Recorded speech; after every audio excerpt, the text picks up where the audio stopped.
Hey guys, it's Vampire Mike from Sega CD Universe, and I wanted to talk about the Miasma Chronicles. This is a strategy RPG that came out, I believe, about 2 years ago for the Xbox Series X, the PlayStation 5, and I believe it's also on PC. So this was one I was really looking forward to. They had it on sale at GameStop at one point for $14.99. I always had my eye on it, but for some reason it hovered around the $30 range, and that was just too much for me for a video game. This was created by the Bearded Ladies, who you may have heard of. They did Mutant Year Zero, which I really liked a lot. It was another strategy RPG that this game sort of feels like it was built on the bones of. So in that one, you're anthropomorphic animals. There's like a boar and a moose and I think a pig. And they have like, they walk upright and have guns and talk and stuff.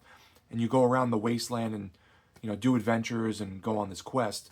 I don't remember the full story, but I really enjoyed that one. It was hard.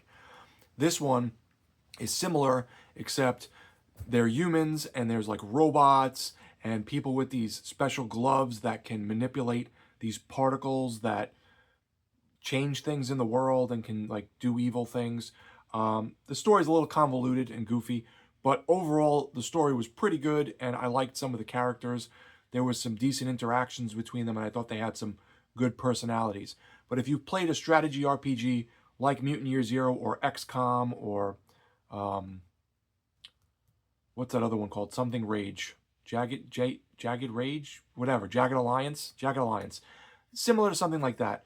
But again, post-apocalyptic, futuristic, everything is worn down, but people have like robot body parts and stuff. Kind of cyberpunky in a little bit of a way. So if you like that setting, I think you'll probably like this game.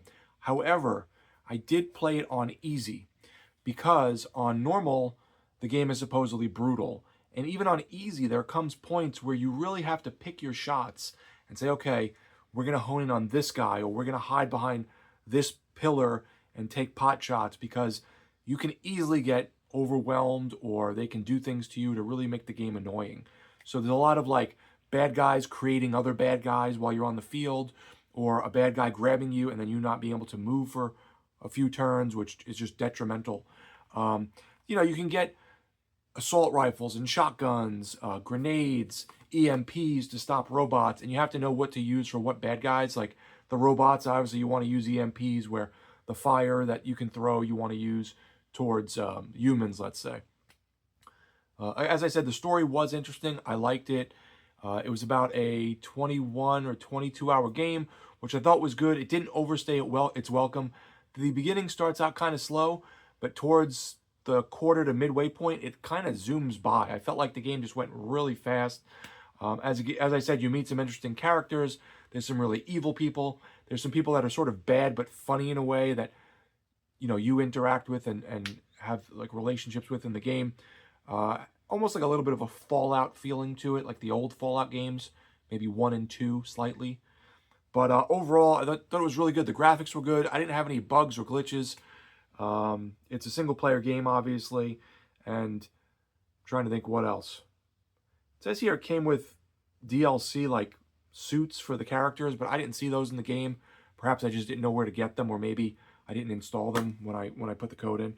But definitely worth the 15 bucks I spent. I'm sure you can get it even cheaper online on the computer because computer games tend to be really cheap on Steam digitally. I liked it a lot. Was it perfect? No, but I did like it a lot.